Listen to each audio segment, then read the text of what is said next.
What is up, guys, and welcome back to my channel. I will be posting videos every Wednesday at 6 p.m. from now on, so don't forget to subscribe to my channel so you don't miss out on any of my videos. So today I will be sharing my tips and tricks on how to get good grades in college. Now, to start off, I want to say that I am a senior in college. I have been through school for 4 semesters. I am currently on my 5th semester, and 3 out of the 4 semesters I made it to the Dean's List. So whatever works for me may not work for you. I just wanted to throw that out there. So without further ado, let's get started. So my first tip is to be organized, and by that I mean really organize what you will be doing and prioritize what you need to do. Now, with being organized, you also have to manage your time. For time management, you can create a schedule. Like, I have a schedule right here, and this is just an example one because I didn't plan it very well, so it does not work for me, but I will need to make a new one. And once I make a new one, I have a written note one, but just my timing log was off, so I might need to play with the digital one first and then print it off. Now, with that being said, the thing that I like to do as soon as I start a semester is to look over the syllabus and the syllabi and to write down the assignments on the course map.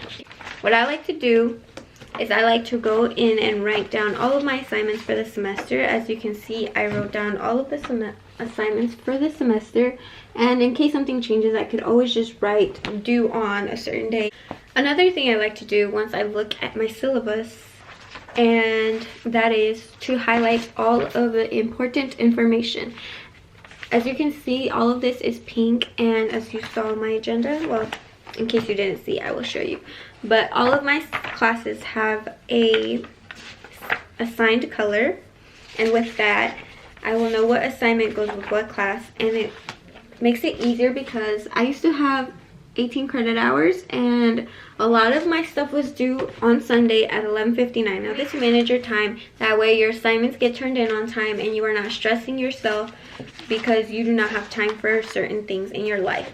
With time management is you have to prioritize what you are doing. Whether you have a digital reminder, digital calendar / planner, or you have an actual planner, it's important to write down the dates that you need. It also helps you plan for upcoming things that you might plan with your friends. It is important for you to prioritize what it is that you want to get done during that day. For example, on September 14th, it is our first home football game, and it is also my cousin's birthday.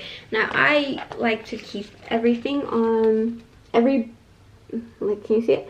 I like to keep big or important dates on my calendar, on the main calendar section for the month. And like, for instance, I color coordinate things that weren't with class. So Elevate is my church. Anything that I have to do with church, I write that with a specific color. Anything that's school related, I do another color, and then just reminders because it might be, like I said, someone's birthday. And then when these come and you can start seeing them jumble up all for that same day, you can prioritize and see where your priorities stand and what you end up doing for that day. And then my agenda actually breaks up into the weekly view, and that's when I plan ahead for my homework. I like to keep my homework on the weekly section of it, but I have a to-do list for other tasks outside of school, whether it's at home things that I have to do or YouTube stuff, YouTube ideas, anything like that. I like to keep it on a to-do list, which is also another tip and trick. Now, start slow, and I would write down 3 things that I would want to achieve for the day, and that way you do not feel overwhelmed trying to do all of these things and incorporate these things into your life if that is not something that you are used to. With time management, I do want to encourage you to have a resting day for yourself, to take a day for yourself out of every month off to rest or to do whatever it is that you want to do. Another tip that I would say would be to color coordinate. And now I have showed you my agenda and how I color coordinate. Every class has a color, and it also, on my notebooks, I color coordinated the notebook. Now, you don't have to go this extra, but every class does have a color, and I know which color goes with which class. And I also keep colored pens to help me when I have important information. So as you can see, this is just an example of my notes. And like, this is an important quote, so I wrote it in that colored ink, and then the title will be that color, and then the rest of the information is just in black ink, and I highlighted underlined anything that was important with that color. So color coordinating helps you, and it is really good because it helps you see what is important because the color stands out. Now you don't have to have all of these different colors. You can just use a black and a red ink, or just whatever you want to use, whatever your preference is, but it does help. The next tip is note taking. Now I prefer to write handwritten notes because it helps me understand the information more, because it takes time to write the notes, to read over the notes, and then I am extra, so I do like to make sure they look decent and underline and color coordinate everything.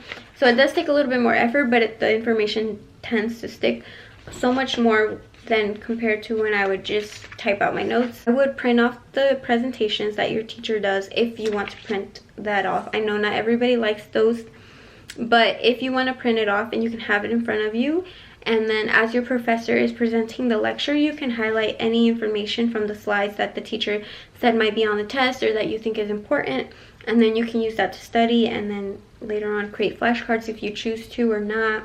But it's just a tip that will help you, because that way you're not trying to copy everything that the teacher is saying from the presentation, because you have the presentation right in front of you. Now, if attendance is a grade, that will be the easiest 10% of your grade, because all you have to do is show up to class. So try to show up to class and only miss the days that they give you. Now I know we are allowed to miss 2 days for my English class, so I will preferably not miss more than 2 days. Now I know things happen here and there, but it is important to email your professor if you did miss class. Now I cannot stress that enough. Sometimes teachers will work with you and help you get back on track. Another tip and trick is, once you have created a routine for yourself, or you have planned out your schedule, try to stick to your schedule or routine as much as possible. The more you stay consistent, the better you will get at managing your time, and the easier it will be for you to be successful in school, because once you get into the swing of things and you know approximately how long you take to write notes or to do an assignment, because in college most of the assignments are very similar. So those are my tips and tricks for you guys. I hope you enjoyed today's video, and if you did, don't forget to give this video a thumbs up and subscribe to my channel. Don't forget to turn on the post notifications so you will be notified whenever I post a new video. Like I said, I will be posting videos on Wednesday at 6 p.m. and I will have all of my social media linked in the description for you, as well as my church information in case you are curious. And that is all for today's video. I will see you in the next one. Bye guys.